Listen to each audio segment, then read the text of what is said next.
Hello and welcome to another amazing part of What If a Tiefling Were in One Piece? Your Dose of Apple wrote this amazing story. Please support them. Don't forget to like, subscribe and leave a comment. Now let's dive in. For a place that doesn't have any magic, your world sure runs on some imaginative shit. Carrie blinks down at the map that Nami had explained to them. Everyone piled around and doing their individual duties in examining the apparent entrance to the Grand Line. Currently, all of them were processing the reality that they'd be scaling a mountain in order to get into the Grand Line, which was really something that Carrie was wrapping her head around. Sanji mumbles something about, if you think that's crazy, that Carrie doesn't catch the rest of. Why do we have to enter directly through the entrance anyways? Zoro asks, couldn't we just head directly south and still enter? Well, even Carrie knew why they couldn't do that one. No, we can't, stupid. Carrie says, pointing emphatically at the tiny creature drawn on the map. There's a big sea monster in the way. There is a very, very brief silence.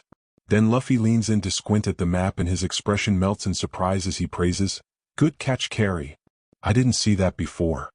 Carrie preens and Zoro looks seconds away from strangling the second mate. No. Zoro draws incredibly slowly. Actually, Sanji interrupts briefly, leaning in close to squint at the image, Bugs isn't that wrong. Before Sanji could possibly extrapolate upon that, Usopp is interrupting them by eagerly calling attention to the window. Guys, the storm suddenly stopped. They all call before eventually making their way into the deck to admire the now clear skies. Not a trace of the former storm to be spotted. With it comes, well, not quite a calm but something like it, just with a touch more imposing. I thought the term was calm before the storm? Carrie mumbles, bracing her hat and peering up at the sky with narrowed eyes. Maybe it got lost like Zoro? Luffy mumbles, earning a sharp yell from the swordsman. Then Nami is gasping and quickly earning their attention. We've entered the calm belt. Carrie's face screws up. Is that what it's called when it's calm after a storm? No you, ugh. Nami fights the urge to scold and instead points in the distance. This is no time to be standing about. Go grab the oars and start rowing as fast as you can. We have to return back to the storm. What are you getting so worked up about? And you know this is a sailboat, not a rowboat, right? Luffy asks. Why would we even want to go back into the storm? Usopp follows up. Their well-intentioned questions are promptly ignored by Nami screaming, just shut up and do what I say. But the weather is so nice here, Zoro complains. Nami goes to yell out her insults, shouting fury and vitriol while also giving her reasoning. Carrie, meanwhile, was distracted by a funny buzz in the back of her head. Her brows furrow against the noise and she looks down at her hands in question, flipping them from palm to back a few times as a frown begins to form. That buzz doesn't quick its incessant tone and, hey Bug. Carrie snaps out of her daze to look up at Sanji. The chef leaned close, brows furrowed at her, apparently having picked up on her absence. Nami was busily yelling at the others behind him, but it seemed that Sanji wasn't one underneath her ire. Slowly, Carrie registered his expression, and it took a moment longer till the word, concerned, came to mind. You all right there? Sanji asks, tone a bit softer. A couple beats passed before Carrie properly thought up an answer. Oh yeah. Sorry, she looks back down at her hands, blinking past the fuzz around her skin. I think I'm just... Whatever answer she had is interrupted by the ship quaking. Due to their proximity, Carrie's face goes smashing into Sanji's chin and both yell and grab their respective bruises. Otherwise, both manage to brace from the shaking in their respective means. Carrie's just so happens to be by folding herself over the nearby railing. Now this has the unfortunate side effect of getting an eye full of the cause of their ship's quake. Carrie points with all the audacity of a toddler pointing at something that they should not be pointing at. Dragon. That's a sea king, you idiot.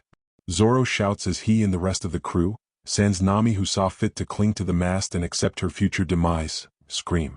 Well, how the hells was I supposed to know? Carrie shouts back, aiming an eldritch blast out of habit, ignoring the pang in the back of her head that makes her vision sway. Don't shoot them. Everyone yells at her, with Usopp being the quickest to slap her arm down from its aim. You'll piss it off more. Sanji cries as he is quick to grab the oars, where he got them Carrie could care less, and is quick to distribute them between the four of them. Because Usopp saw fit to collapse and accept his demise alongside Nami. As soon as this thing dives back down into the sea, start rowing your arms off, got it? Zoro yells, bracing himself and reading to row. Aye aye.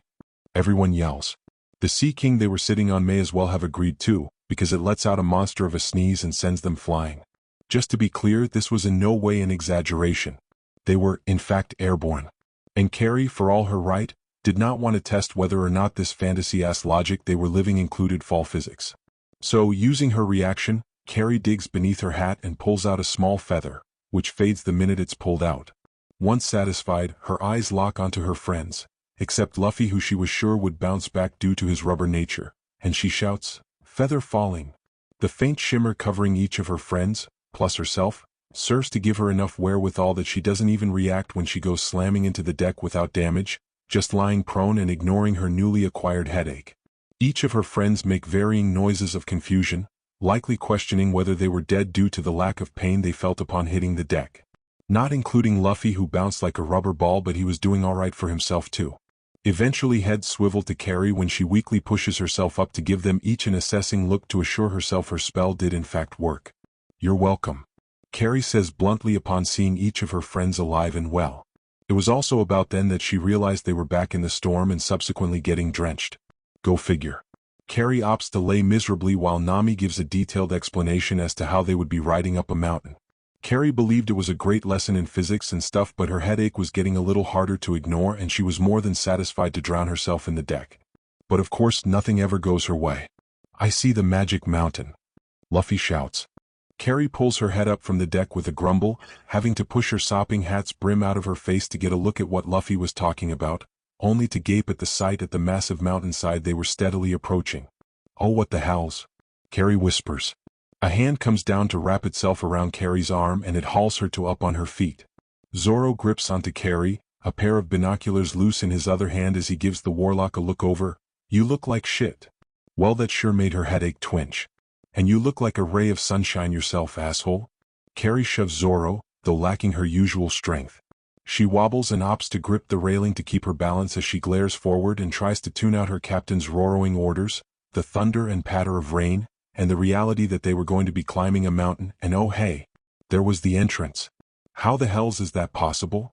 Any hope at getting an answer is interrupted by the creak and snapping of wood.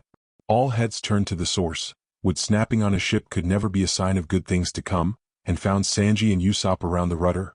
Well, what remained of the rudder? Wow, they were gonna die, weren't they? "We're gonna crash." Before anyone could think to make a plan, Luffy tosses his straw hat to Zoro and starts charging off the side of the ship. "What the hells are you doing?" Carrie shouts as she watches her captain inflate and guard the ship from crashing against the first gate to the entrance. Carrie immediately feels herself deflate at the action. "Oh, all right. We're saved." Nami cheers while Zoro hauls their captain back onto deck. It's honestly a sheer miracle that they didn't eat shit. That would have been a really sad adventure. Way too early for a TPK. The crew begins to rejoice, dancing, clamoring, and shouting their glee.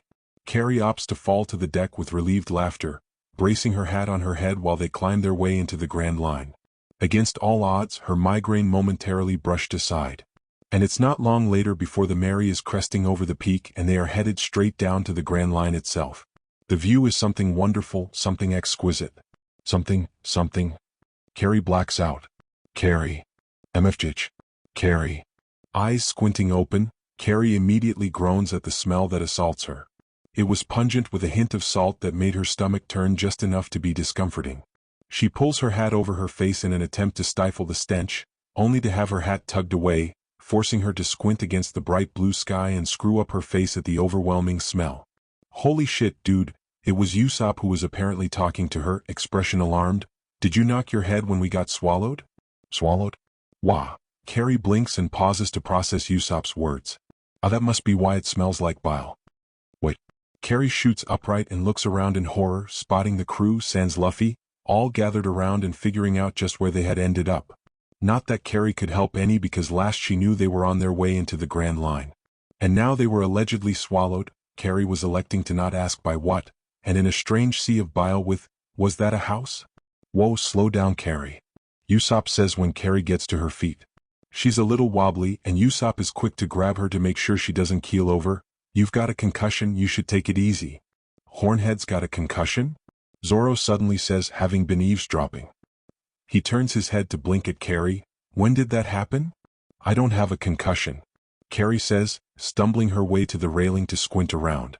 Her head was still pounding, though less so than before she'd apparently passed out, which was a habit she was really hoping would stop soon. Your pupils beg otherwise. Usopp mutters as he is quick to follow Carrie, hovering behind her in concern. The hells are you talking about?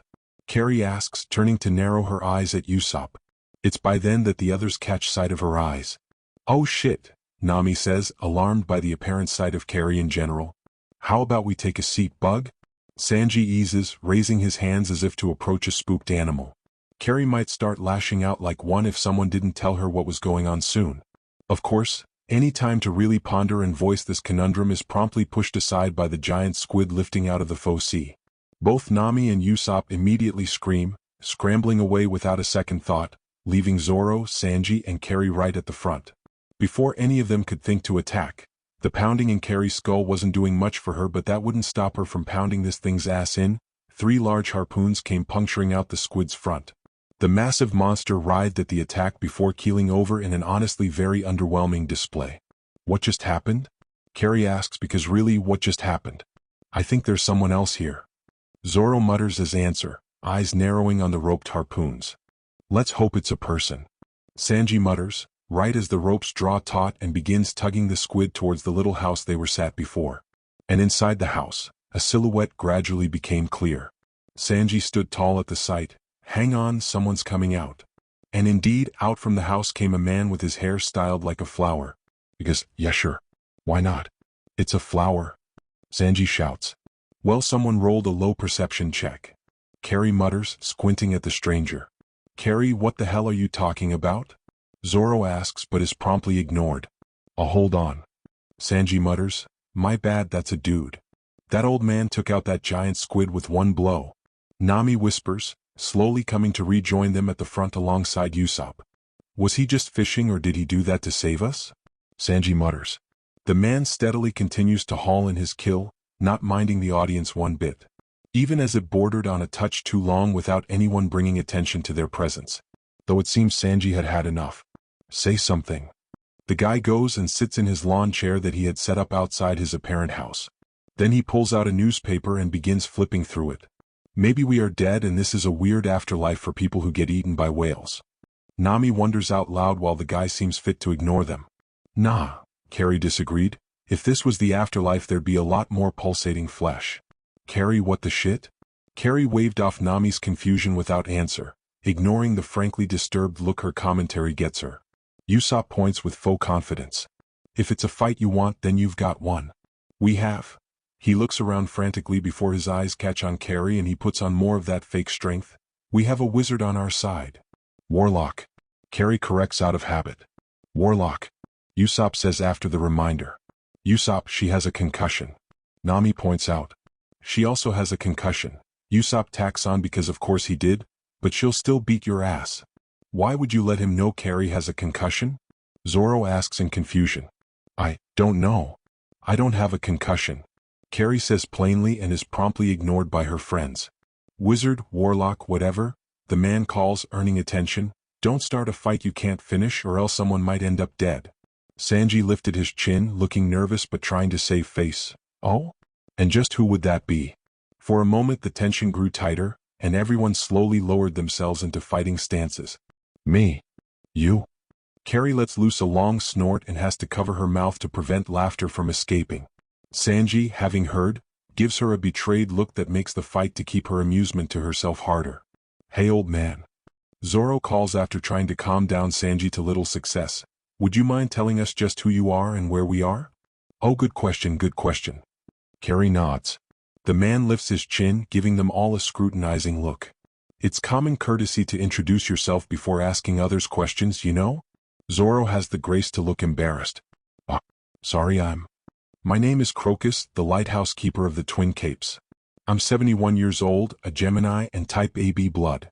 Nobody minds if I kill him, right? The hell's a Gemini? Carrie asked. They tend to have outgoing personalities. Usopp says by way of explanation which, in reality, explained nothing to Carrie. After Sanji's own demeaning attempt at calming down Zoro, the old man saw fit to actually answer the where Zoro had questioned. You're wondering where this place is? You first trespass in my private resort and then start mouthing off with that attitude. He huffs and looks back to his newspaper. Does this place look like the stomach of a mouse? So then we really must have been swallowed by a whale. What do we do? Nami cries, looking overall pathetic. I don't want to be digested. Before anyone could make a plan, Zoro is spinning around and grabbing Carrie by the shoulders. The warlock looks overall startled by the first mate's action and can only blink at Zoro past her diminishing migraine as he holds her steady and says, "It's time to prove your commitment as a second mate." He takes her by the shoulders and pushes her to the railing, pointing below at the acid. Make this thing throw up. Don't just use Carrie like a tool, shithead. Sanji shouts, going for a strike at Zoro, which is promptly parried. Can't believe my worth boils down to my ability to make things hurl. Carrie mutters, raising her hand with a spark of green lights. Only for it to immediately vanish as Carrie bent over the railing and barfs. What the hell, hornhead? I said to make the whale throw up, not you. What the? Move aside, you moron. Zoro is promptly pushed aside by the resident chef and is swarmed by the others as well. Okay, how about we take it easy for the next few hours? Nami mutters as she slowly takes off Carrie's hat to push some of Carrie's loose hair back. Usopp decides to gently rub circles into Carrie's back as Carrie finishes and lays miserably over the railing. I can make you some ginger tea once we're out of here, Sanji offers. I'm fine, guys. Carrie insists, sounding very much otherwise. Sure you are, Usopp says, very much sounding as if he was agreeing with her for the sake of just getting her to give up the potential argument. You done? Zoro asks. Have some empathy, bastard. Hey. Heads turn to find Crocus watching them, a hint of curiosity there that is quickly brushed aside when he nudges his head to the side. If it's an exit you want, it's right over there. When they look, they find the comical sight of a massive pair of doors in the damn sky. You can get out of here? I have a lot of questions. Carrie mutters. Why is there an exit inside a whale's stomach? Nami shouts, abandoning Carrie and taking her hat with her. And how is it that a door's floating in the sky? Hold on, Usopp mutters, narrowing his eyes at the ominous door. Those are paintings. The inside of the whale's stomach has been painted over. Thank the divine. Usopp rolled a high perception check. That's just my way of having a good time. Crocus admit, turning a page in his newspaper. Usopp is only barely kept from throwing hands by Zoro's refrain. Then the ship starts rocking. Because they can never have anything nice. Carrie is near sobbing as she clings to the railing, complaining loudly alongside everyone else. Whalequake. It's not a, ugh. Zoro's scolding is cut off by Sanji body slamming into him from the tossing.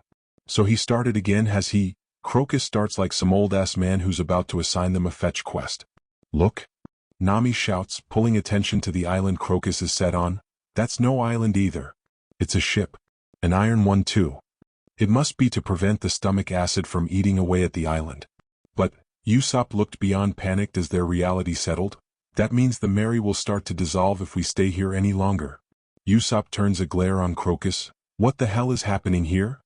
This whale, Crocus begins ominously as if the island beneath his feet isn't quaking beneath the onslaught of waves, has started bashing his head against the red line again. Is this because I tried to make the whale throw up? Carrie whispers, looking to Sanji who happened to be the closest to her. Is this my fault? Oh bug, I doubt. Yes. Idiot. While Sanji was busy trying to pound in Zoro's skull, Nami seemed to recall something. Now that he mentions it, I remember that whale's forehead was covered in scars. And he was bellowing up at the sky. What does it mean? Usopp cries. It means he's suffering. Nami cries back. How the hells did you come to that conclusion? Carrie asks, only to be silenced from further questioning by a massive gong-like bellow echoing all around them. Carrie falls to the ground and clutches her ears in an attempt to stifle the bellows. I don't like this whale anymore. You liked it to begin with? Nami gasps. He must be trying to kill the whale from the inside. What a horrible way to kill something, Usopp mutters. Well, if the mystery's been solved, get up, Tails, let's leave already. Zoro steps around the wallowing Carrie and takes up a confident poise. We'll be dissolved if we hang around any longer. That right? Sanji says, still wobbling in an attempt to regain his sea legs. I don't have anything against whaling and it's not like we're obligated to save this whale either. So let's just get out of here. Hey Carrie. Zoro says when Carrie had yet to get to her feet. He opts for lightly kicking her side. Second time's the charm. Make this thing barf. It's third time's the charm, asshole, Carrie hisses, swiping at Zoro's foot like a feral cat. and I'm pretty sure if I try to do a spell again I'm just gonna throw up. Well then don't aim it at yourself. I'm not aiming it at myself, you cretin. How about we don't have Carrie try to cast a spell when she has a concussion? Usopp points out, it's clearly not working. Zoro points at the sniper. That's quitter talk. Luffy's off the table for me to strangle, but can I kill Zoro? Free game. Sanji nods seriously. We aren't gonna make Carrie cast any spells for the rest of the day. Nami shouts, silencing the argument. H. Usopp screams, which really doesn't add all that much to their current topic. That old man just jumped in. Oh well, that makes more sense. The thought of diving into watered-down bile makes Carrie's stomach churn again. Oh, I think I'm going to be sick again. Sanji wordlessly pulls Carrie's hair back while she braces on the railing. Usopp is squinting after Crocus. He's swimming towards the exit. Then his eyes widened. We should hurry up and make our way to the exit before the whale gets any more violent. But of course, before they can make a dashing getaway, they are interrupted by screaming. 3 screaming voices to be precise, one of which sounded very familiar.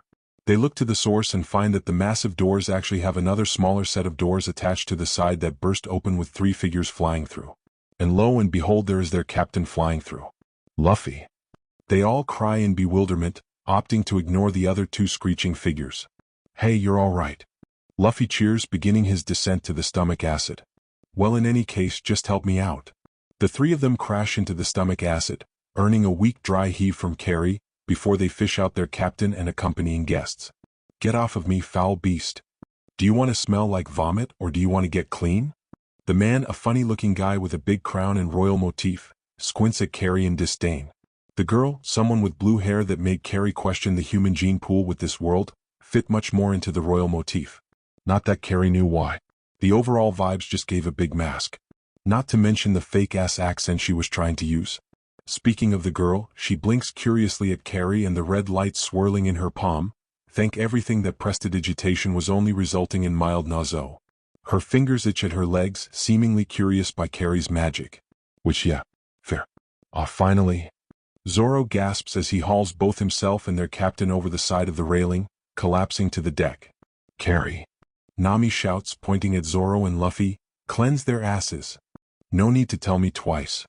Carrie sneers past the small and prestidigitates the pair till they smell less foul and appear squeaky clean. Thanks, Carrie. Luffy smiles as he jumps up and braces himself against the railing. Zoro's stand is much less awe-inspiring as he grunts and rolls to his feet. I wouldn't say no to being cleaned. Miss Blue-haired gal says. The guy next to her elbows her harshly and hisses, Don't accept the enemy's help, Miss Wednesday? You're named after a day of the week? Usopp asks dryly. Now look at what you've done. The guy shouts, Now they know your name. But you said her name? Carrie points out in confusion as she starts prestidigitating the girl as per request. Don't use your devil fruit on her, you snake. The guy yells, trying and failing to block Carrie's prestidigitation. That's a new one. Carrie muses. Don't call Carrie a snake, you asshole. Sanji shouts, threatening to kick the guy's head in. I won't let you lay a finger on Laboon for as long as I live. Alright, they forgot about Crocus. Who's that old guy? Luffy asked. But of course, before anyone could answer, their 2 unexpected guests turn and wield their missile launchers at Crocus. Of course, this results in varying alarm from the Straw Hat, save for Carrie, who had never seen a missile launcher before. Guns? Sure. Muskets and pistols were starting to come into prominence via artificers becoming more common in the adventuring scene. But missile launchers? You know. Carrie lets out a screech as she scrambles over the person closest to her to get away from the weapons after watching them explode upon impact with Crocus.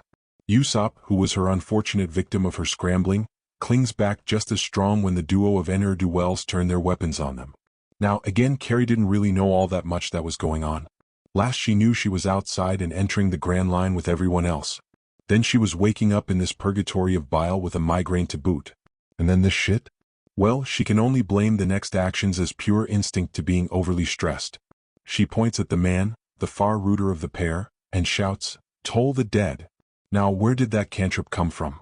Oh, she had a vague idea, but she certainly didn't know it any hour ago. But that wasn't worth contemplating right now. Instead, she was more alarmed by the loud gong that sounded around them and the man subsequently screaming, dropping his weapon and covering his ears as if to keep out the sound. He drops to his knees and immediately passes out. At this display of abnormal power, It appeared Miss Wednesday was in no way willing to go up against whatever the hell Carrie just did, as she drops her missile launcher and raises her hands in surrender. You gonna try that shit again? Zoro grouches. Nope. Miss Wednesday says. Dude, that was awesome, Carrie. When did you, Luffy's praise is cut off by Carrie launching herself to the railing and retching, earning Usopp holding back her hair with a wince, Zoro with his head in his hands, and Sanji and Nami looking very exasperated. He turns to Nami. Is she okay? We're working on it. Nami murmurs. You good now? Luffy asks a miserably looking Carrie.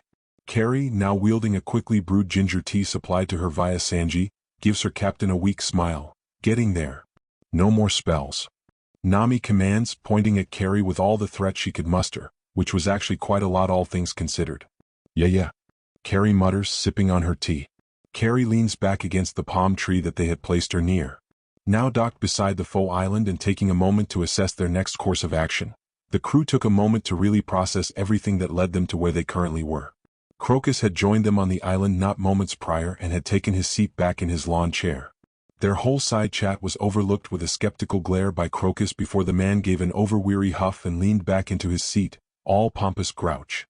This whale is an island whale, normally found in the West Blue. It's the largest species of whale in the world. And this one's named Laboon. He gives a tight look to the two wrapped-up goons, a caution that Nami insisted on, and gave the passed-out man a light kick. And these two morons are from a nearby town. Their goal is to hunt Laboon, because the meat from Laboon can feed their town for 2 to 3 years. The meat would rot a lot sooner than that. Sanji mutters. Carrie nods into her ginger tea. Yeah, like, in a couple hours. While all this is happening, Crocus gives a long heartfelt explanation as to his history with Laboon and the whale's heart-wrenching tale. Which truly would be really effective as Carrie felt like listening in. But as it was, she was still contending with her nausea and was none too eager to focus on anything else except keeping everything and anything down. So, Luffy mumbles as he slides down the palm tree he saw fit to climb, also not paying attention to the story Crocus saw fit to give. That was a new move. New spell. Carrie corrects, but yeah. When'd you learn it? Luffy stretches his head down to sit right on Carrie's shoulder. The tiefling purses her lips in thought. Give or take like an hour or two ago? Whoa. Luffy muses, when did you have time to learn that? It was kinda against my will to be honest. Carrie shrugs. Oi moron. Zoro cuts off their small conversation, revealing that they were apparently drifting towards the large doors that would take them to the alleged exit. He looks down at Carrie with a frown and says, time to get your ass back on the ship. But we literally just sat down. Carrie groans, right as Luffy deems the order acceptable to launch himself back to the deck of the Mary and atop his throne of the bow. She gets up nonetheless and is fixing to start up a half-hearted argument with Zoro, only to be cut off by Crocus. Crew said you got a concussion. Carrie and Zoro turn to regard Crocus, bracing himself on the palm tree Carrie had just been sitting beneath. He studies the pair with a sharp look. Something clinical. That true? No. Yes. Carrie and Zoro glare at one another. Crocus doesn't really bother with their nonsense, just raising one brow in silent question and waiting for a straight answer. Finally, deeming the silence to have gone on long enough to be discomforting, Carrie turns her eyes to the ground and mutters, I don't have a concussion but my brain is a little shaken. So a concussion. Carrie throws her arms up, and subsequently the mug of tea she'd been cradling and shouts, it's not a concussion. Sure. Crocus rolled his eyes, starting for his little house. Come on then. Well, that stumped them. Huh. I don't only treat whales. Crocus muttered. I was a medic on a pirate crew before I ended up here. He nods his head towards the little house. Now get your ass in gear, Scraggly. See Scraggly? Carrie gasps and Zoro snorts. Which is terrible because now that means this was more fuel for Zoro's nickname Vault. Oh, you piece of... Her grumbling was the accompanying noise as she started after Crocus, Zoro following and none too eager to separate from any member of his crew. Especially one plagued by, at the very least, symptoms of a concussion. Her fury keeps going as she bursts into the small hut, hackles rising only to die on her tongue upon proper look of the contents of the home. The best term that Carrie could apply to the inside would be memorable. And not just in the capacity of how she would certainly not be forgetting the clutter anytime soon, but in the way that every bit and piece seemed purposeful. Every little piece, every little knick-knack had a story. Carrie could tell. The place was practically swathed in memory. Pictures decorated the walls, grayed and yellowed from age. Different places depicted on a map of an island she couldn't hope to assume. Troves and troves of treasures. All valued for their memory and not their literal worth. This was a house wrought with more worth than anyone could ever properly understand. You good there, Scraggly? Her focus is turned back to Crocus, digging through a cupboard and pulling out bottles and pill packets. It's all just very. But his attention is set on her, contemplative, like he's waiting for something. But Carrie doesn't know what he wants her to say, so she opts to simply shrug and mutters, "Hoarder much?" Zoro, unaware or perhaps unwilling to comment on the sheer memory stacked in the small hut, snorts. Crocus rolls his eyes, muttering something along the lines of not knowing what else he expected, before finally dragging out the medicine he'd been searching for and wandering over to both first and second mate. Though instead of speaking to Carrie, he opts to speak to Zoro directly. He snaps in front of the swordsman's face, forcing his attention to the medicine he was waving around. This is for nausea. Side effects include drowsiness. Make sure she takes it when you have downtime. Also wake her up every 2 hours and answer 5 easy questions. I don't have a concussion, old man. Carrie hisses, her tail writhing back and forth in her frustration. Crocus ignores her and continues, "Don't get her to use her devil fruit. If she keeps losing her lunch every time she uses it, then that means it's irritating the concussion." "I didn't eat a devil fruit," Carrie shouts, making her own head ring. Crocus continues as if he weren't interrupted by an offended tiefling, "And make her drink all the water you can get into her. Keep meals light. Got it?" While Carrie stews in her anger, Zoro just nods earnestly. "Understood." "Ugh." Carrie throws her arms up. "Why am I always babied?" "Because you refuse to take responsibility and accept you have a concussion." Zoro answers dryly, turning Carrie around and pushing her out the door to go back to the Mary. "Now it's time for your clinically prescribed nap." "Oh, screw you, shithead." So several things happened in quick succession upon exiting Laboon. First of all, they opted to punt the 2 goons to the sea, letting the maiden decide their fate. Second of all, Luffy made a promise with the whale to come back after their trip round the Grand Line, and Laboon can't hurt himself till then to be sure that he doesn't damage the Straw Hat logo poorly painted onto his head. Thirdly, they messed up their apparent compass and had to get a whole new means of navigation, of which they conveniently got, only for Sanji to not so subtly accidentally destroy it. Luckily Crocus was kind enough to gift them another one, bless the maiden. Oh, and the goons were back, making the first note completely worthless. Now they were fixing to set their sights out on Whiskey Peak, the town the duo were from, and begging them to drop them off at. And because their captain was too good a soul, he agreed to their request. And now they were properly on their way, Crocus waving them off with eager goodbyes and Laboon echoing his groans of departure with anticipation for the future. There was one note that had yet to be properly acknowledged. "I'm fine, Hilltop." Carrie grumbles as Zoro blocks off the girl's room to the tiefling. "No the hell you aren't." Zoro grouches. "If you were fine you wouldn't be puking your guts out every time you try to spit magic out of your fingers." "Hey, I can prestidigitate with just mild nausea." Carrie defends weakly, glaring at Zoro. "Oh, thank the maiden, your shit-cleaning spell doesn't cause you to puke." Zoro says sarcastically. "I'm sorry, shit-cleaning?"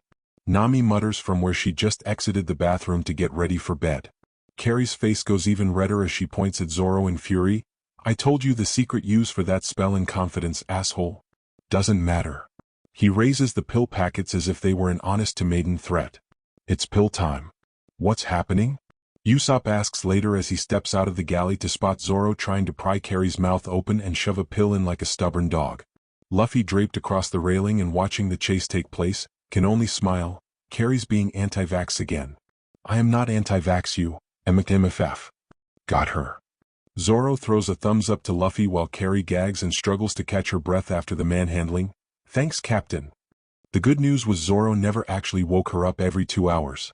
The bad news was this was due to the Grand Line being their own form of special hell, because apparently this place was more fantasy-coded than her own magic-ridden world. So the Straw Hat's night was filled with turbulence and barely successful attempts to stop the ship from capsizing due to the wacky nonsense they were under constant threat of. So hey, no point of waking up if she was bound to be constantly awake in a poor attempt to rescue her crew from being thrown overboard. Another plus side is the nausea meds were doing wonders, and she only threw up once, and she suspects that was more so from the rocking than the magic. And finally they reached a still point. The waters calmed, the sky grew clear, the temperature was at a crisp acceptable degree, and overall peace was starting to seem attainable again. And it is during this brief downtime of sanity that Carrie opts to finally get to work on attunement. Nami, Carrie calls from storage, pulling their navigator's attention to the doorway. Again Carrie's voice calls out, "Where'd you put my glaive?" "The spear?" Nami asks. "Glaive." Carrie corrects. Nami thinks for a moment. "Should be by the barrels." "Thank you." "Oh, and watch out for the—" She is cut off by Carrie's yelp of alarm. "Flour." For reasons totally unrelated, Carrie comes trudging out of the storage hull covered in a white layer of powder, her glaive scraping behind her. Carrie stares at Nami for an indeterminate amount of time before Carrie waves her hand over the majority of her body and prestidigitates the flour away. "Thanks for the warning." Nami seems to be doing her damnedest to fight off a smile. Carrie opts to not hear whatever half-hearted apology Nami was concocting in favor of trudging to a napping Zoro and kerplunking herself right in his lap. Her unexpected weight obviously jolts the swordsman from his trance as he yelps and flails while Carrie all too happily leans back to use him as a back brace. He glares down at the tiefling who sees fit to start her own sort of trance. Glaive resting on her thighs. "Carrie, what the hell?" He sniffs one in brief confusion. "Why do you smell like bread? Why do you smell like salt?" Carrie snarks back. "Because half my night was spent fishing Luffy out of the ocean. What's your excuse?" "Shut up." Zoro throws up his hands and looks to the sky as if some greater deity might be able to explain to him what was happening right now. Carrie opts to ignore this judgment and goes back to her light trancing. And although the first mate was all pompous show in the way of his indignity, he wasn't all that bothered in reality. He grumbled a little, sure, but he just quietly adjusted himself in this new position Carrie had deemed him necessary for and bore the weight, both literally and figuratively. Their duo nap was somewhat interrupted an hour-ish into said nap, though Zoro was the one more so interrupted. Carrie had been still as a board for the most part and was likely meditating over napping. Zoro, having trained himself to be constantly alert even when unconscious, couldn't help but be roused from full slumber by the distinctive shift in the air. It was subtle. Not likely something those untrained would notice in passing. But Zoro could feel it. This quivering something in the air that was there and left in a moment. It was rotten and foul and ethereal and otherworldly all for a single breath. Zoro felt the hairs on his arms raise at the feeling before lowering just the same in the moment it was gone. His eyes roamed around briefly, wondering just what he had felt to invoke so visceral a reaction, only for his eyes to briefly linger on Carrie and the glaive in her lap. His eyes lingered over the wood of the staff, narrowing at the sheen of glistening something that laid over the weapon's surface. He had a brief urge to reach out and run his fingers against it. The glaive vanished. Zoro jolted in surprise at the weapon's vanishment, only to be further distracted by Carrie finally losing the rimrod posture and slouching into his chest fully. He blinked down at the warlock, who hummed in satisfaction, "I hate attuning weapons." And yes, this must be how she did that little trick with the disappearing quarterstaff. "Is that what you were doing?" Zoro asks loosely as he fully loses his tension, leaning into the mast where they were dozing. Carrie hums a brief note of confirmation. "Yeah, attuning weapons and items tends to take an hour." She further slouched into the man until her head was hitting his sternum. "But the perks are pretty good." She extends one hand and stretches her fingers wide until there is a brief flicker and warping of reality, and she immediately snatches up the reappearing glaive. Zoro was never going to get used to that trick. "You need to teach me that one," Usopp says from nearby where he had apparently seen to come out and join them on the deck, making his brews of this and that.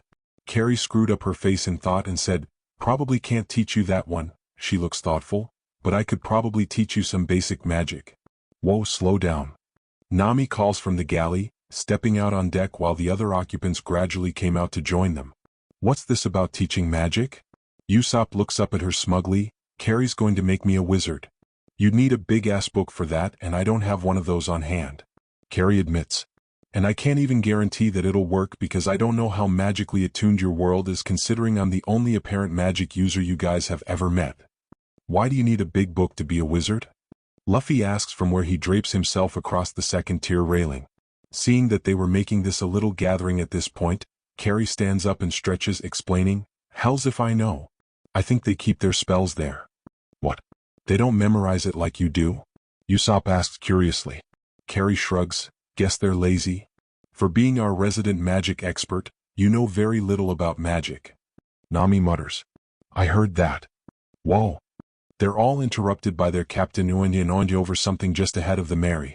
They all turn in tandem and are instantly greeted by what is either the most jarring or most comical sight of an island with big-ass cacti strewn throughout the land offered. It's an island of giant cacti. Luffy exclaims. Are you guys 100% sure you don't have some kind of magic? Yeah, we're pretty certain. Everyone gathers around the head of the Mary, Luffy placing himself on the literal head and bracing himself as he leans forward in his excitement, crying out, It's Whiskey Peak. You know, Carrie drawls, leaning next to Sanji and murmuring, I assumed there'd be more whiskey. Maybe it's an export? Sanji murmurs right back. Well? A voice interrupts and oh right, Carrie thought she was forgetting about someone. Two someones to be specific. Mr. Nine, honestly hilarious naming scheme going on there with their little company or whatever, and Miss Wednesday crouching braced against the railing in a most outrageous way might Carrie add. They looked all over dramatic and pompous as they expected some overreaction. We'll be taking our leave now. Thanks for the ride. Miss Wednesday cries, We'll see you again, fate willing. Bye-bye, baby. And they dove into the ocean again. The crew stared at where they'd just been not seconds prior before Nami asks, No one else losing sleep over those two? Nah. Not really. Miss Wednesday seemed nice. The minute they started traveling inland resulted in interesting discoveries. First of all, the crew got a very brief lesson on the log pose and learned that apparently, regardless of safety or willingness, they may need to stay on the island for several days before their compass resets. This meant they may need to face any threats that could potentially be in their way in the meantime. All very well and good, of course. Second, Whiskey Peak was apparently right at the entrance of the river they were set to travel down, and apparently they were much more receptive to their appearance than expected. Like, sure, the Straw Hats were still pretty new to the whole pirating thing, but shouldn't their Jolly Roger invoke at least a little fear? Even just a little kid crying and a mother telling him to buck up? Whatever. It was a rough night, so Carrie was allowing it to pass for the most part. She was tired, so sue her. They docked with ease, admiring and soaking up the gathered crowd of townsfolk cheering and hollering in excitement as the Straw Hats departed the Going Merry. And soon enough they are greeted by the apparent mayor of the town. A towering man with curled hair better fit for a judge in court. Is he holding a saxophone? Me. The guy greets, his voice loosely mimicking that of a melody. Welcome. My name is Igarapoy. I am the mayor of Whiskey Peak. Carrie was very confused as to the purpose of the saxophone if the guy was just gonna sing. Here in Whiskey Peak we thrive by selling hard liquor and are likewise famous for our music. And we pride ourselves on our hospitality. That would explain the singing and saxophone then. Now come.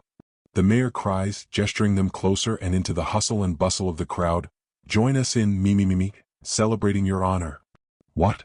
Luffy is of course none the wiser as he is immediately agreeing with overly loud cheering, being joined by Usopp, who is eager to know they weren't surrounded by monsters but friendly townspeople, and Sanji, women. Meanwhile, Nami, Zoro, and Carrie are a little more skeptical. Call it what you will, but a higher insight check tends to make one a little less go-lucky. Nami opts to go the old-fashioned way of interrogating Igarapoy into telling her more info on the log pose, only to be ignored by the mayor wrapping an eager arm around her and brushing aside all her concerns. Zoro and Carrie share a very skeptical look. You picking up what I'm putting down? Carrie asked. Oh, I'm picking up what you're putting down. Zoro agrees. Pointing dramatically at Igarapoy, Carrie yells, I don't think you can play the saxophone. Turns out that neither of them were picking up what the other was putting down. Zoro's face falls into his hands.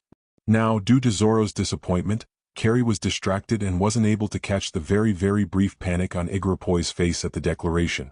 And by the time that she turned back to the mayor, the large man had schooled his expression back into something a bit more reasonable.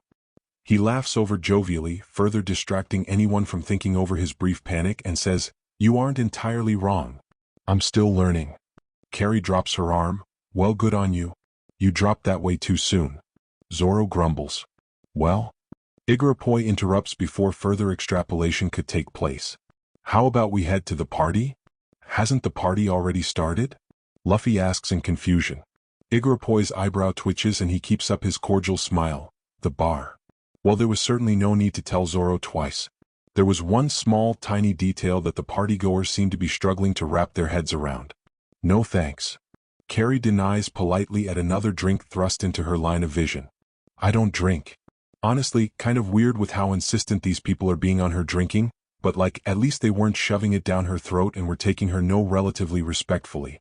Meanwhile her friends seemed to be partying up a storm.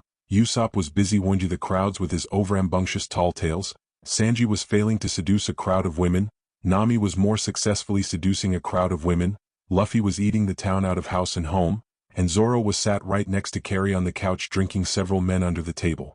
She did not envy his liver come tomorrow. "Oh come on," one man insists, pushing forward a drink, rum and coke he'd called it, into her line of view again. "You don't want anything?" "Not really, no." Carrie shrugs. "Someone's gotta be the sober friend." "A pirate not enjoying their liquor?" Another man says, older and more skinny by comparison to the last. "Sounds scandalous." Carrie shrugs. "I'm a warlock first and a pirate second." "Is that a pun?" Zoro mutters, not even sounding vaguely drunk with the amount of drinks he's gotten down. Carrie squints at the far wall and thought, maybe? "Well, how about a sandwich?" a lady asks, revealing a sandwich from behind her back that looks altogether heavenly, only for it to get yoinked off the plate by her captain's stretched arm and shoved into his mouth. They all stare at the empty plate for a while. "Not gonna lie, I could have gone for a bite," Carrie admits, staring at the empty plate remorsefully. It should really put up some red flags with the way that everyone gathered around her save Zoro dives for the buffet, but she blames it on the party atmosphere. Sinking into Zoro's side, Carrie blinks up at the ceiling, trying to zone out past the hustle and bustle of the party and trying to keep a level head. Zoro, without missing a beat, reaches around and neatly tucks Carrie into his side. He holds her comfortably around the shoulders, sipping from his drink and sparing Carrie contemplative looks. "You all right?" "Just a little loud." Carrie shrugs, wincing only slightly at one musician's obnoxious trumpeting. Zoro hums, again just watching Carrie for a moment before lightly pulling at her ear. "Not just for show then?" "Shut up, asshole." Carrie scolds, elbowing the tipsy swordsman. Zoro stifles a snort. They sit in there quiet for a while, people watching the crowded room and keeping tabs on their crewmates. Carrie sinks a little further into Zoro and Zoro likewise squeezes Carrie a little closer. Then Carrie blurts, "What are we?" Zoro looks very, very alarmed. "Excuse me?" Carrie looks up at him, none the wiser to the question she'd asked. "What are we?" "If this is you admitting you have a crush." "YEW. No." Carrie shoves at Zoro and immediately forces space between them. She gives Zoro a scandalized look. "Why the hells do you think I have a crush on you?" Zoro begins sputtering, both due to Carrie's obliviousness and her spilling the contents of his drink onto his shirt with her shove. "Well, usually when people ask what are we, I assume it means in a more than platonic sense." Carrie begins to gag. Now Zoro is just offended. "Oh come on, it can't be that bad a thought." "You're right, it's worse." Carrie shudders before pointing sickeningly at Zoro. "You never shower and reek of salt." Zoro blubbers and points back just as offensively. "Well, you think the world is flat and don't believe in vaccines." "I believe in vaccines." "You don't believe in vaccines?" A party-goer asks who'd been overhearing. Both Zoro and Carrie turn on the guy and bear their respective glares. "Stay out of it." Carrie thought she was the one with the tail, but the dude sure makes a show of running with his metaphorical tail tucked between his legs. Luckily, with their ire turned away, it provides them with just enough time to take a moment to gather themselves and return to the previous and original topic at hand. "If you didn't mean it in that way?" Heaven forbid he tries to say it again. "Then what way did you mean it?" Carrie stares at him for a time, seemingly assessing his words, before her hackles fall and she sighs, "Are we friends?" Well, that was certainly not in his top 10 explanations as to what she could have meant. And seeing that Carrie was being genuine and this wasn't a bit that she was doing to make him a fool, Zoro opts to set his empty glass down on the table and give Carrie his full attention. "Was it not obvious?" "Well, I mean," Carrie begins to stammer through her thoughts, rolling her hands in an anxious mess of bumbling energy. "I didn't want to assume. I like to think we're friends, but we could be co-workers for all I know." "Co-workers? And you're first mate and I'm second. And obviously you're a swordsman and I'm a warlock, so we don't exactly fight the same and share a lot of the same battle styles. Anyways, this is all to say." "Carrie." Zoro's interruption makes the tiefling's jaw snap shut. Her head ducks, a little anxious after her rambling and her tail swishing against the floor in further reflection of her tension. And Zoro just watches it all in this quiet disbelief.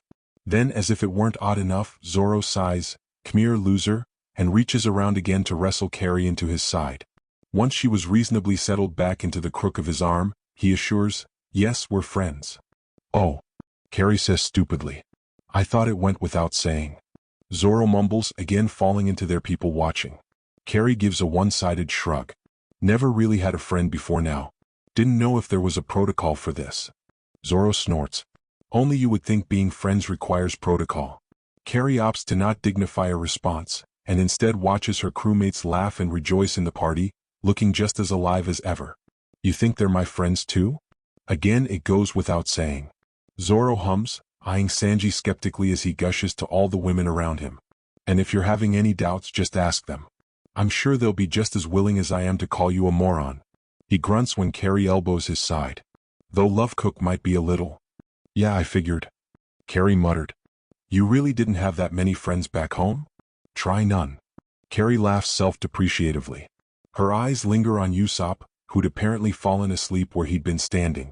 Must be a sleepy drunk. I know I mentioned before that I'm a bit of a free soul and don't mind that much with being here in general. I mean, it's the most free I've ever felt so far, but... She trails for a moment, and Zoro doesn't rush her, just lets her take her time. Eventually though, she quietly admits, there wouldn't have been anyone back home worth returning to. It's starting to paint a picture, unfinished yes, but one that Zoro isn't enjoying. Well, Zoro breaks past the awkward tension, squeezing Carrie in an effort to drag her back to the present. Rest assured you have plenty to return to here. It manages to pull a smile to Carrie's lips. Yeah, she looks around at her crewmates, her friends. Yeah, I'm starting to see that. And it's about then that a partygoer comes into view holding a glass in her hand and thrusting it to Carrie. Immediately, Carrie is about to deny, only for the partygoer to blandly say, it's a mocktail. What's a mocktail?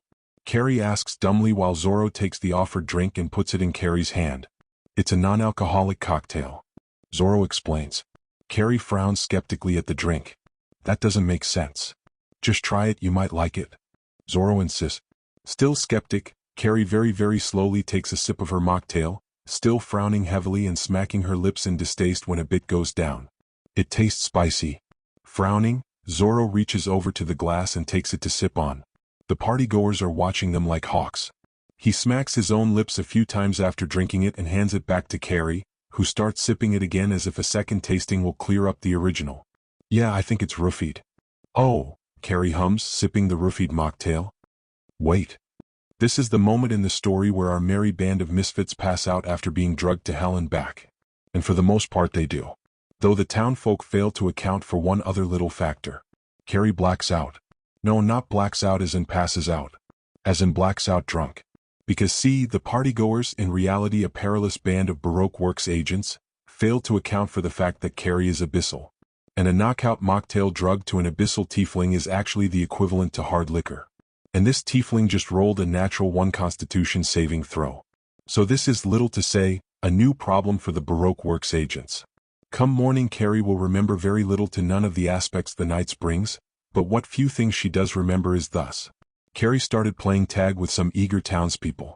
In reality they were trying to gun her down while she was off her rockers out of it, but apparently they hadn't accounted for the obscene amount of eldritch blasts. She vaguely recalls telling her life story to Luffy. Actually just some guy with a straw hat of his own who seemed enraptured by the conversation despite how it was clear Carrie was sloshed to hell and back. At some point she starts partying it up with a polar bear, orca, snow leopard, penguin, and arctic fox. She vaguely recalls signing something, but that might be a fever-induced hallucination. Something a church and pastor something. Punching some guy trying to hit on Nami. There was in fact no one there. Some guy talking to her about how she's related to some guy in the Navy with her magic shit abilities. Likely hallucination. And Nami. Wait, no, she already did that one. Shit, Carrie. Hallucination, Nami says, looking at Carrie in a way that suggests she's concerned. You alright there? Carrie puts on a lazy smile and reaches up to loosely pat Nami's cheek, giggling when watching hallucination. Nami's face melt in horror at the gesture. You're friend? Her hand drops to the ground with a dull thunk and it makes her continue to giggle. Then hallucination Usopp comes into view and Carrie throws up her arms in excitement. Usopp. This appears to be an amusing name in of itself as it starts a whole new batch of giggles as she proceeds to repeat, Sop, over and over again. Oh, you are shwasted. Hallucination Usopp observes. No you. Carrie slurs, reaching out to poke the end up Usopp's nose only to overshoot it and poke the sniper in the eye. Usopp is too busy cursing about his poked eye to give a response. From somewhere nearby, Luffy's voice calls, I thought Carrie doesn't drink? She doesn't? Hallucination Sanji pops up and Carrie can't help but point and laugh at his swirly brow, apparently finding it the pinnacle of humor in her drugged state. His expression is both horrified and amazed. Did you get married? Now let's clear up some things. During the brief period where everyone was passed out due to their varying roofies, Zoro was busy beating up the townspeople, and Luffy was busy beating up Zoro for beating up the townspeople, and Carrie was nowhere to be found. After assessing their situation, finding out that Miss Wednesday is actually the Princess Vivi of Alabasta, Baroque Works were the ones causing all this ruckus and general commotion under one Sir Crocodile, a warlord no less, and hauling the rest of their crew to the Mary, they planned to find their missing second mate. Only to find her lying on the deck of the Mary covered in scrapes and bruises, with her hair braided, and a newlywed sash strewn across her front. A very concerned-looking Karoo nearby and the likely source of how she got to the Mary in the first place. And they were all collectively ignoring the fact that the duck knew where their ship was in the first place. And that brings us back to the present. Carrie releases an overly long snort and waves off his concern with floppy arms. "Pf me? I'm too." She trails off for a moment before again bursting into a giggle fit at the sight of the cook's eyebrow. She's gonna really hate tomorrow morning. Hallucination Nami, who is in reality actual Nami but Carrie is still too utterly wasted to realize that, says. Hallucination Sanji, who is, you get the point, sighs. I'll get the ginger tea ready. Should we just let her sleep this off for the time being? A new voice says, and one Miss Wednesday, not yet Vivi due to Carrie's general incapability to understand new information at the moment, asks. And at the sight of the blue-haired former agent, Carrie reels up. Her companions are hurriedly trying to stop Carrie, but the tiefling is too fast and has a spell in her palm in the blink of an eye and has it aimed right at the princess. Her eyes are foggy but focused, like for a moment she can see through the dim and make out just what she needs. Her hands twist and she readies. Someone grabs her horn and tugs. The tug startles Carrie enough into dropping the spell and moving with the pull, seeing an unamused Zoro crouched down to her level and holding her by the horn. He gives her a long look and simply says, "No." Carrie, instead of acting as a normal person might, decides to throw a tantrum like a toddler, kicking her legs and looking overall pathetic. Zoro doesn't let up on his hold until Carrie just slouches forward and cushions her landing in Zoro's chest, face smushed into the swordsman's shirt. She makes a muffled protest that no one save Zoro can make out, and the swordsman looks to the sky as if asking for patience. "No, Hornhead," Zoro very slowly says, "you can't make her throw up." Vivi looks very confused and very threatened. Carrie's only response is to weakly hit Zoro's arm. Props to Zoro for not breaking patience. "Yeah," Nami very slowly says, "I think we should let Carrie sleep this one off." Not tiered. Carrie slurs as Zoro, who, without missing a beat, slings the second mate over his shoulder in a fireman's carry. Sanji makes some attempt at defending her honor and telling off Zoro for slinging her around like a bag of beans. "Sure you're not," Zoro says, completely ignoring Sanji. Carrie babbles off about whatever came to mind as she is hauled to the women's quarters like a child. Her crewmates watching her off and amused at the display in general, Luffy waves her off and Carrie can't help but sloppily return it, giggling with each twist of her arm. And still giggling by the time Zoro is inside the girl's room. "All right, Tails," Zoro says, trudging for the hammock, "time to sleep." "Not tired." Carrie argues weakly, batting at the man's arm with annoyance even as she is dropped into the netted hammock. She giggles as it swings.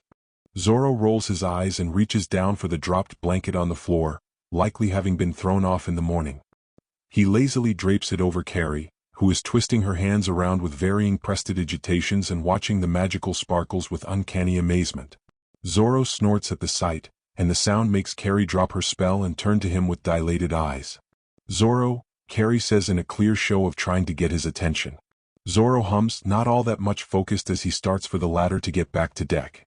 He can hear some vague commotion outside and he figures it's a good time to make an entrance. Carrie is quiet for a moment, and it brings Zoro to stop, one hand braced on a rung as he turns to look at the second mate. She sits in her hammock, lightly swinging from side to side, and her tail dragging on the floor with the movement. "You don't smell that bad." Easily to say, Zoro rolls his eyes and starts up the ladder. Yeah, sleep well, Hornhead." "Zoro?" said man sighs again as he is stopped form leaving by Carrie. He turns a glance over his shoulder. "Yeah, Carrie?" Carrie is looking at him now, and there is a tiny bit more clarity in her eyes now, barely but just enough. "Thanks for being my friend." It gives enough pause for Zoro to let his guard down, his bafflement dimming a little more with her earnesty. He lets himself smile and says back, goes without saying tails. And he's trudging to the deck. Their resident warlock snoozing away. I'm never drinking alcohol again. Zoro rolls his eyes at the tiefling who is cradling her head in her hands and trying desperately to fight off the pounding migraine in her skull. Usopp, sitting next to her, rubs soothing circles into the faux-hungover tiefling's back. Aside from them, Sanji was busy making what he called a hangover cure that he'd learned from Zeph. No one knew whether to dread it or look forward to it. It wasn't alcohol. Zoro reminds, it was a mocktail. Mocktail schmocktail. Carrie grouches, only to groan as an alleged wave of misery washes over her again. It takes her a moment to quell the pain and mutter, I'm not drinking it ever again. Mocktails aren't normally this horrible. Sanji says, yours just happened to be spiked. Sanji pauses in where he'd been apparently adding an egg to his alleged snake oil. He spares a skeptic look to Zoro, which speaking of, didn't you mention you'd taken a sip of that too? Zoro shrugs, leaning against the counter and ignoring Carrie cursing his bloodline. Yeah, but like I'd let a little roofie take me out. Zoro, it's a roofie. Usopp says. Yeah, but I've got a hardy constitution. Zoro shrugs. Damn your constitution. Carrie hisses. I'm more impressed with how it didn't make her pass out like the rest of us. Sanji admits, turning back to the drink, most of us had a mild headache at worst. Why is Bug having this bad a reaction? He pauses, face screwing up as he looks at Carrie. Aren't you normally resistant to poison? They're quiet as they wait for Carrie's answer. Nat 1. Carrie, that doesn't explain anything. Before further extrapolating could go on, their captain comes bursting into the room. He scans over the occupants briefly before he spots Carrie and throws his arms up and shouts, Carrie, you're better. Carrie makes an overlong groan of pain at the noise her captain brings and the pounding in her skull it causes. Sanji. Luffy cries, now turning his attention to said chef finishing up his hangover cure. Food. Give me a second, you rubber idiot. Sanji shouts, earning a slew of groans from Carrie for his own shouting. He spins to face the tiefling, looking horrified with himself. I'm so sorry, Bug. I didn't mean to raise my voice. Just give me the damn potion. Sanji moves with the flow and swings in an arc to reveal the death concoction he just brewed, placing it in front of Carrie and pushing it lightly forward for her to take. I present to you, a brief pause for effect.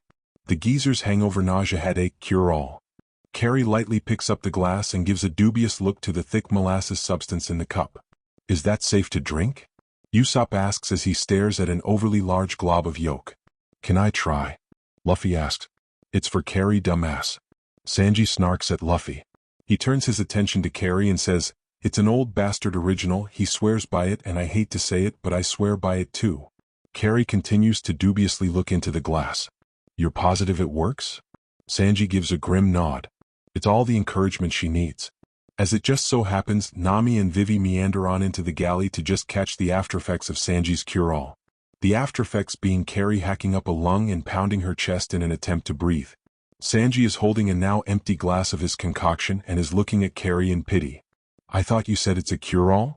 Usopp says as he watches Carrie wheeze on the floor. Due to her misery, Luffy is now no longer as eager to try the snake oil and is staring at the glass like it was out to end his life. It cures the symptoms by giving you something more horrible to focus on. Sanji explains. You're dead to me, wheat stain. Carrie gripes, pointing at Sanji as if she was marking him for death. Wheat stain. Oh, I like that one. Zoro muses, grinning at Carrie as she hauls herself back up to the seat she'd just been sitting on. I'm using that one. Carrie's nicknames are said with love. No, this one was said with loathing. All right, girls, Nami interrupts, causing Zoro to squawk in indignity, Sanji to go starstruck by being compared to his favorite gender, and Carrie looking generally unbothered because yes, she is a girl, what else is new? Game plan time. Vivi, who'd previously just opted to watch the whole weird-ass exchange, seemed to perk up and take that as her cue. Our next island is Little Garden, and we should be cautious considering Miss Allsunday's warning. Carrie, who hated to admit it but her drug symptoms were wearing off with the snake oil, looks very confused. Miss who? Carrie pauses and squints at Vivi. Also, weren't you evil yesterday? She had a change of heart. Luffy explains. Ah, cool. Miss Allsunday is a Baroque Works agent who's directly paired with Mr. Zero. Vivi explains, scowling at the thought of the woman. She snuck aboard the Going Merry and seemed to take stock of us. And also gave us a warning about our next island. Nami continues, little garden. Well, if it's little then it shouldn't be a problem. Carrie shrugs. Do not jinx us with this, dude. Usopp hisses. Carrie throws a thumb at her chest, grinning manically. My good luck wouldn't let me get jinxed. Hey. Luffy calls very suddenly, is that an island? You are the bane of my existence. Usopp says. That could be totally unrelated. Carrie says back. It was, in fact, not totally unrelated. That's our next stop. Nami yells. Carrie decides to try and save face given Usopp's death glare. Well, maybe Miss All Saturday was just trying to make us anxious and it's actually a really friendly place. All Sunday. Potato potato. You just pronounced potato the same way twice in a row, Chief. Carrie throws up her arms because apparently she can never have a moment of peace. Zoro perks up and looks over in interest. Is it Bully Carrie Day again? Usopp gives a mean smile. Absolutely. Vivi leans over to Nami. You have a designated day to bully your second mate? She glances between the suffering tiefling being ridiculed by her fellow Straw Hats. Nami, who was busy squinting at the island, shrugs, only when she's being dumb. When was the last Bully Carrie Day? Luffy suddenly asks, apparently stretching over to join their conversation. Sanji looked like he wanted to join but was torn between defending Carrie and then immediately backtracking when she goes and digs herself a bigger hole. Nami thins her lips in thought, when she thought the world was flat. Any inkling of sympathy Vivi had immediately vanished. I'm sorry, your second mate thinks the world is flat? Because it is. Carrie shouts because of course she overheard their conversation that was ruining her general pride. Sanji throws up his arms from where he'd just been trying to defend her honor. Because Carrie sure as hell wasn't making it any easier. Nami and Vivi share a look. Suddenly it was very obvious as to why they hold the occasional Bully Carrie Day. Before this riveting conversation could keep going, they were interrupted by a giant dolphin. Because reminder, peace is never an option apparently. In a fit of instinctual fear, Carrie points at the massive aquatic mammal and shouts, Eldritch Blast. Because at this point the attack is ingrained into her psyche. The attack must be the equivalent of a mosquito bite to the overly large creature as it just gives a deep squeal of annoyance before flopping back into the sea and sending their little Mary careening for the shore. While they continued to scream their asses off as they steadily made landfall, they began to properly acknowledge just how large the island was compared to their motley crew. The overgrown shore features towering jungle foliage draping over their sad little boat, practically making the Mary look like a toy by comparison. Echoing sounds of both predators and prey accompanied them as they drew further and further inland. So this is Little Garden. Vivi mutters, eyes tracking the jungle surrounding them, looking for signs of stalking things that would eat them up with a second's hesitation. That's crazy, Zoro mutters. Who would give a name like that to a place like this? Yeah, like, imagine if you found a place covered in ice and called it Greenland. Carrie snorts. They all snort because who would possibly do something as silly as that? Everything's so big. Nami mutters, eyes roaming over the foliage surrounding them. I've never seen plants like these in any book. Maybe someone went a little wacky with an enlarged spell. Carrie mutters. Carrie, Usopp starts quite suddenly and she must compliment him. He was doing a bang-up job of not revealing just how shivered his timbers were. Quite the accomplishment. If there are giant monsters in these woods, you're dead to me. Well, what the hell, man? Why is it my fault if there are giant monsters here? Carrie asks much like a tantruming toddler. Because it's Bully Carrie Day. Luffy says by way of explanation, flopping over Carrie and using her much like a rail to lean on. Usopp nods seriously, which means anything bad that happens today is inherently your fault. Wah. Carrie looks equally bewildered and offended, but that's just blaming me. Good to see you're on the same page as us. Zoro nods. Carrie withers. Then, because again this is Bully Carrie Day, which means anything even remotely unlucky is Carrie's fault, a sharp cry pierces through the air, startling everyone on the boat. Carrie, what the hell? It is honestly remarkable how Carrie refrains from committing mutiny. But before the warlock could defend her, battered and bruised, honor, a massive dinosaur comes bursting through the treeline and hurtling over their ship. Understandably, everyone starts screaming. Before Carrie could start blasting, Usopp immediately latches onto her. Because apparently any modicum of pettiness was gone in the face of fear. This has the unfortunate consequence of preventing her from going apeshit. But any chance of being the equivalent of a barbarian is promptly tossed out the window with the massive explosion that accompanies them next. The sound made Carrie drop all pretenses and wrap herself around Usopp too, looking around with wide eyes of terror as they gradually began to calm down. What the hell was that? Nami cries, looking manically around. It sounded like a volcano blew its top. Usopp sob screams as he still clings onto Carrie. And of course, because their bad luck wasn't already bad enough, they slid into the shore of the river they'd been cascading down, successfully planting them in the middle of this monster-ridden jungle hell. Again, peace was never an option for them, was it? All right.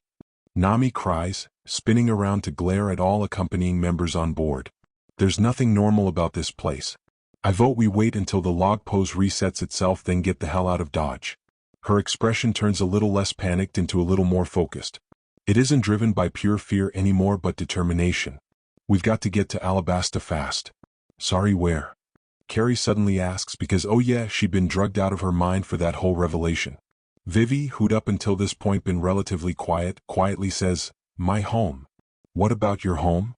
Carrie asks, head tilting to the side as she attempts and fails to unpeel Usopp from her side. Vivi looks over to the others. Were you not debriefing her on all of this morning? We were trying to fix her drug hangover first. Sanji explains, but then gets all swoony and spins gracefully to say, but our priority, dear Vivi, should have been you fur. Vivi completely ignores him and turns back around to face Carrie again, whom is still unsuccessfully trying to pry Usopp off her. My country is currently at war with the organization Baroque Works and I'm the princess of Alabasta. Oh neat, guess you're a princess? Carrie is happy to say she manages to pry Usopp off her with her shock at this revelation Vivi just dropped. She boggles at Vivi while Usopp picks himself off the floor with a wince. Not important right now. Luffy shouts, which, okay fair, but like that still feels like very important information right now? Luffy puts on a grin that only spells trouble for his crew in the future, turns his head to Sanji and announces, I need a pirate lunchbox. Why the hell do you? I smell adventure. Did you not listen to literally anything I just recommended? Nami shouts, looking close to reaching out and wrangling her captain's neck. Luffy just gives a loud boisterous laugh. While Sanji goes off to prepare the equivalent of a hero's feast for their captain, Vivi bounces on the balls of her feet, and only speaks again when Luffy bursts back out on deck with an overstuffed backpack. Can I come too? Hell yeah. Luffy cheered because he was definitely a more the merrier type of guy. Wah. But you were the one who was going off about how we're on a time crunch. Nami yells, looking at Vivi like their captain's stupidity was starting to rub off on people. Vivi awkwardly smiles, shrugging one shoulder and admitting, well, I figure it'll keep my mind off everything while we wait for the log pose to reset. Better to do something than nothing and brood in anxiety. That was, actually very good logic. Unfortunately Karoo does not agree with them. Oh Karoo, Vivi tries to soothe the massive duck. I'll be alright. Promise? Dude, I thought the bird was a hallucination. Carrie whispers. Nah, the bird's real. Usopp confirms because she really did need some confirmation that she wasn't still riding the high of her roofie. Whack. While they watched the merry band featuring their captain, secret princess, and large duck waddle into the jungle, the rest tried to figure out just what they should do next. Ms. Wednesday sure is brave. Usopp mutters. She had to be in order to infiltrate that gang of crooks. Nami agrees. I still want to know why her name was Ms. Wednesday. Carrie tacks on. Welp, Zoro says, breaking the menagerie, I'm gonna take a walk. On the Death Island? Nami cries. Zoro shrugs while he starts to hop down to the shore. Got time to kill. Hold up. Sanji calls, just barely managing to stop Zoro from wandering to his likely demise. We're running out of food. If you come across anything vaguely edible, bring it back. But what if all the meat and animals here are poisonous? Usopp looks a shade paler than he had been less than a minute ago. We'll die. Well, that's why we have Ms. Abyssal Tiefling over here. Sanji said, nodding to Carrie, who was not so subtly trying to climb down and join Zoro on his walk. Sue her, she wanted to see more dinosaurs too. This immediately makes Carrie backtrack onto deck and babble, am I just a poison tester for you now? Tack it onto your list of duties as a second mate. Zoro shouts up, smirking when watching Carrie look at him in betrayal. But before any further bullying could be done, Zoro's quota for pissing Sanji off had to be met. And you got it, swirly brow. I'll bring back something you could never kill. Never key, hold it. Carrie, the boys are fighting again. Nami mutters, watching as both Zoro and Sanji get into their hourly requirement of butting heads. Yeah, I noticed. Carrie mutters back. She was still emotionally recovering from her new designated duty of tasting poisons, but immediately perked back up when Sanji announced that he was declaring a challenge against Zoro, who could find the biggest game. It sounded fun. Oh, count me in. Oh no you don't. Before Carrie could throw herself over the railing to join the pair in their little hunting excursion, listen, she was a vegetarian due to taste not morals. 2 sets of hands latch onto her and pull her back on deck, thus resulting in Carrie comically hitting the deck and being witness to 2 faces leering over her. If you leave with Musclehead 1 and Musclehead 2, then who will be here to protect the Mary? Nami demands. You too. Carrie points out, sitting up to glare at the pair. Consider it a practice in bravery. Let's rephrase that. Usopp interrupts, holding up his hands as if the action will be better to frame just what the pair wanted. If you're not here, then who will be here to protect us? Again, how about we practice some bravery? Bravery my ass, between Usopp and I we have a stick and a slingshot. Nami points out. A quarterstaff, Carrie immediately corrects out of habit, and need I remind you that Usopp is actually quite the marksman. Carrie, you have a pointier stick and can literally make people go crazy just by pointing at them ominously. Usopp says dryly after he was finished absorbing Carrie's brief praise. It's a glaive, shitheads, and Tasha's hideous laughter. By the time she was on her feet and fixing to fling herself over the rail, both signs of cook and swordsman were long gone, and they're already gone. Nami and Usopp look entirely too smug with this apparent win. And now it was just them. Alone. Both Usopp and Nami immediately sandwiched Carrie. Ugh. Carrie yells upon being pressed in on both sides by the navigator and sharpshooter. She flails her arms and tail about, but her strength does little in comparison to being double-teamed by 2 overly spooked crewmates. Give me some room to breathe, damn it. Carrie, I'm scared. Usopp yelled when some vaguely ominous noise was encroaching on their ship. Well, I'd be more scared for my temper because I'm about to shove my foot up your... Wait. Nami suddenly says, thankfully pulling away from Carrie and looking a little less shaken to her core. I think I've read about this before. Carrie puts on a strained smile, her focus a little more strained as she nods encouragingly. Yeah, that's great. Now how about we let go of me and you can show us? While Nami bolts to do just that, Usopp makes up for the lack of grappling by doubling down and fully wrapping himself around the warlock. Carrie knows that he knows she's all bark and very little bite when it comes to them and can only stand there stiff in the grapple. When his whining started bordering on pathetic, she started pitiful attempts at patting his back. Usopp sniffles from where he is crammed into Carrie's side. You suck at comforting people. Oh well, at least I'm trying, you piece of... I found it. I found it. Nami cries, bursting out onto deck from where she'd been rummaging through their shared room. Carrie is a little more than worried for the sight she'd behold of their quarters later. Nami's waving around the apparent book that held all the answers. Well, don't leave us hanging. Usopp cries from where he's still tucked into Carrie's side. The island. The reason it's so big is because Nami's expression of grandeur steadily declines into horror as her eyes lift up, and up, and up. Both Usopp and Carrie very slowly turn around. Safe to say no party expected to see the giant man standing before them. Any semblance of bravery that Carrie had been holding up, quite well if she might say so herself, is promptly gone as she joins Nami and Usopp in wailing their lungs off. And now all 3 were back to grappling onto Carrie, but this time with Carrie holding them back just as strong. Apparently during their little scream fest, their giant onlooker was patiently waiting for them to wrap up their breakdown. Very polite of him. Before they finally petered out to breathe and were stuck in frozen terror. And when deeming the screaming to have stopped, the big guy grinned from ear to ear and asked, "You got any ale?" That certainly short-circuited Carrie's instinctual fear. Wah! Carrie swallows her shaky tone in order to put on a braver one. There was no way that Nami and Usopp were fit to be sane right now, and unfortunately it was her duty as second mate to pick up where they lacked. What? I said, do you have any ale? The giant repeated, again oddly polite for his imposing figure. Seeing that they weren't promptly eaten, "Give Usopp a break, man, he's got anxiety," Usopp shakily answers, "We have a little?" Their answer makes the giant grin even wider, leaning down till he's nearly at eye level with the ship. "You do?" he asks, still grinning charmingly. "You have ale?" "Yes." Nami answers slowly, trying to calm down her racing heart. Apparently the giant's politeness is gone as he immediately starts his own batch of screaming which Nami, Usopp, and Carrie match. They're only brought down from their wailing when realizing that the giant was not screaming at them to frighten them, but more so in reaction to the T-Rex biting his ass. And of course because they weren't already shaken to their core enough, The massive giant spins around and cleaves the dinosaur's head clean off with the aid of the axe he'd been lugging with him. An axe that was about equal in size to their little Mary, if not bigger. And while the giant boasts his prize, cheering for all to hear, Nami and Usopp immediately pass out, leaving a very shaken Carrie as the last defense. When finished with his boasting, the giant leans back over, grinning from ear to ear. "I've got meat. Now we feast. You're my guests, ah." He pauses when noting the two passed-out pirates and the shaken last standing. Now, while Nami and Usopp for all their rights were passed out for the world to see, they were not informed and did not hear the keyword the giant had exclaimed. Yes. Carrie's fear immediately turns to confusion as she lowers her hands, of which had instinctively raised to summon a spell had the need arose. "Wait," she looks up at the giant with a baffled expression. "You're not here to kill us?"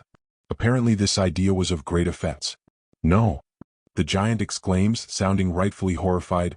"You're some of the first guests I've had in ages." "Did?" he trails, looking incredibly apologetic. "Did it sound like I was here for that?" "I mean," Carrie makes a vague gesture to the giant, "you cut a very imposing figure, sir." This news both brings glee and horror to the giant. "Well, I did not mean to alarm." "Yeah, I'm figuring that out now," Carrie mutters. Well, now the pair are just standing there in really awkward silence, and it is quite the comical sight to watch a giant try to make himself smaller just to be a little less threatening. Would they still be interested in food?" Usopp's stomach gave a telling gurgle. Carrie scratched behind her neck with a pinched expression. "Yeah, I don't think we'd say no to that offer." And the big lug's jovial nature was back in full swing. He gives a raucous laugh, practically bouncing up and down with the peculiar sound, before he is grinning back down at the three. "This will be grand and," he trails for a moment, "is the ale still on the table?" "Yeah, sure, let me just get it out of storage." A brief trip through the jungle later with the revelation of their host being a warrior from Elbaf, don't ask Carrie, home to a clan of giants. Well, Carrie was learning a lot about the world. Also, the big guy's name was Broggy, and apparently he was there with his pal Dory, and the two were in a challenge they'd been at for decades. Carrie personally thought the pair sounded a lot like Sanji and Zoro, but that was neither here nor there. Currently she was more focused on waking Nami and Usopp up after Broggy had been kind enough to carry them to his little campsite, because they were being terribly rude to their apparently very sweet host. Hey Usopp," Carrie said while rapidly patting the boy's cheek in an effort to rouse him back to consciousness. "Usopp, come on Usopp. Carrie, you better not be waking me up to tell me you cut holes in my overalls again." Usopp gradually stirs to consciousness, only to immediately blanch at the sight of the campsite and their very large host waving at him happily. "Oh, you should have left me asleep." "Shut up and be nice," Carrie scolds, moving on to pester Nami. "Hey Nami. Wakey eggs and bisiwai."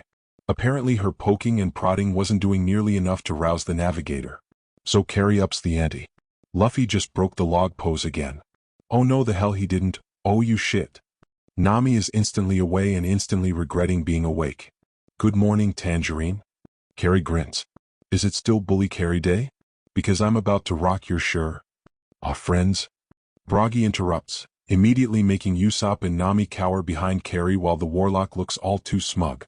"Glad to see you are awake now." He gestures grandly to the T-Rex he was roasting on a spit. "Come join in the feast." "Oh, we're being eaten." "You woke us up so we can be eaten." "Are you sacrificing us so you can get away unscathed?" "What? No." Carrie looks incredibly alarmed, offended, and appalled at the idea of sacrificing anyone. Her tail even twists in her agitation at the mere thought. "No. Gods no. I'd never." She stops herself short, takes a deep breath to calm herself back down into something much more sane, before gesturing forward. "Broggy is offering us lunch." "Broggy." The giant, "Yes, keep up. Are we sure we haven't already been digested and this is all some convoluted group fever dream as a last hurrah? We were literally eaten the other day and we didn't." Carrie rubs at her eyes in annoyance and just mutters a belligerent, "Just trust me here," before marching straight for the roast. Nami and Usopp, understandably still scared out of their wits and unwilling to be separated from the only one even vaguely qualified to take on this potential threat, scramble to follow. Soon enough, all three are set on a log and being warmed by the fire and offered dino meat to munch on. Carrie feels bad for denying because damn she does not like the smell of the cooked meat, and Nami and Usopp deny on principle, even if both are fairly hungry. Now Carrie just feels plain bad as Broggy slouches in on himself in his failure as a host. I hate this, I hate tea." "You know what?" Carrie says, breaking the awkward air. She puts on her best award-winning smile, which looks distinctly pained with what she was about to do. I'll take a slice. Bragi immediately perks up and moves to get a slab for Carrie. It would likely be too large even if all of them combined tried to go at it. Usopp and Nami spare her a look like she's lost her mind. Carrie hates having to be the responsible one here. A big slab of meat still on the bone plops right down in front of them, and it makes the log they're seated at quake with the weight. Carrie's mouth goes very dry at the sight of dino flesh, and she has to swallow down her instinctual reaction to gag. Divine, at least it was fresh, but still. Carrie, Nami says through clenched teeth, watching as the warlock stumbles forward and approaches the meat. What are you doing? Being nice. Carrie grits back as she gets close enough to pick off a smaller lump. She grimaces at the feeling of it in her hand, barely managing to swallow down another gag. She forces a pleasant smile up to Bragi, who is staring at her all too expectantly. She can only give a stilted laugh before raising the meat chunk in toast, bottoms up. She plops it in her mouth. Now here's the thing. As has been established, Carrie is a vegetarian. This is for understandable reasons on her part, but she isn't appalled by meat. She is fond of fish, for instance, and in rare cases even chicken. But red meat? This meat? It reminded her of things rather unbecoming. She shivers and feels all the more horrific at the taste, fighting past the impulse to spit it out and wipe any trace of it from her psyche. She chews, and each little movement feels like agony. And when it's just enough, she swallows and pretends to not feel wrong with the way it slides down before settling into her stomach like a lead weight. It doesn't taste as bloody as she's used to, at least, but it certainly isn't pleasant. Nami and Usopp look horrified. Bragi looks eagerly anticipating. And Carrie looks like she's fighting for her life to still be polite. Pushing past the wave of nausea that comes over her, Carrie awkwardly smiles, her teeth still a little red from the undercooked meat, and throws a shaking thumbs up to Bragi. The giant belly laughs at the gesture, tilting back and filling the air with the joyous noise. During this, Carrie lumbers back to the log and plops herself down between Nami and Usopp. Now a tad bit greener. Are you gonna be? Do not talk to me right now. Carrie sounds like she is barely managing to keep herself sane. Usopp and Nami promptly respect her request and turn back to Bragi, who is eagerly chewing away at his own meal. So, Nami starts, seeing that Carrie was currently fighting for her like right now. Bragi? The massive giant hums his attention. Can I ask you a question? Why, of course. Bragi grins, leaning forward to eagerly give focus. What is it, girl? Nami swallows, a bit of her anxiety slowly diminishing, seeing that this massive man was of no true threat. On this island, how long does it take for a log post to reset? Bragi chews thoughtfully on his mouthful, swallows, and grins down at them. 1 year. 1 year. Nami and Usopp yell in tandem. Carrie makes a hiccuping gag sort of noise that might be horror. But before they could further discuss their horrible situation, the nearby volcano started erupting again. And with the sound came Bragi perking up and putting aside his halfway done meal. He wipes off his mouth with his wrist and slides up, wielding his axe as if ready for battle. Just a moment, please. He requests as he starts sauntering off through the jungle to some unknown destination, leaving the pathetic three in his campsite. They sit there for a moment before Carrie slowly stands up. Carrie, why did you, well, maybe you should sit back down? Carrie ignores Usopp's comment and turns for the jungle, marching with uncanny focus. Hey Blasty, where are you? Oh. Nami and Usopp both scramble up and sprint for the tiefling, losing her lunch in the nearby bushes. And that's it for today. I hope you enjoyed. Support the writer. Don't forget to like, sub, share, and donate for more videos.